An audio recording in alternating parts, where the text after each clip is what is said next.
நெல்லை மத்திய மாவட்ட திமுக பொறுப்பாளரும் பாளையங்கோட்டை சட்டமன்ற உறுப்பினருமான அப்துல் வஹாப் மரியாதை நிமித்தமாக கூட்டணி கட்சிகளின் அலுவலகங்களுக்கு வருகை தந்தார்.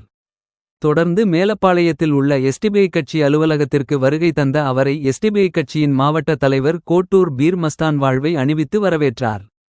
இதில் மாவட்ட துணைத் தலைவர் சாகுல் ஹமீது உஸ்மானி, தொகுதி துணைத் தலைவர் டிசைன் காதர், தொகுதி செயற்குழு உறுப்பினர் காஜா, எஸ்டிடியு தொழிற்சங்க துணைத் தலைவர் சனா சிந்தா, எஸ்டிடியு மாவட்ட செயலாளர் சுல்தான் பாதுஷா, எஸ்டிடியு மாவட்ட செயற்குழு உறுப்பினர் இரும்பு சிந்தா, Medina ஆலியப்பா, SDPI பீர்பாய், வதூத், Ahmed Bunyamin, Imran, Umar, Saddam உள்பட நெல்லை மாநகர கிழக்கு பகுதி திமுக செயலாளர் வழக்கறிஞர் தினேஷ், மேலப்பாளையம் பகுதி செயலாளர் துபாய் சாகுல், குறிச்சி ஆனந்த் பலர் கலந்து கொண்டனர்.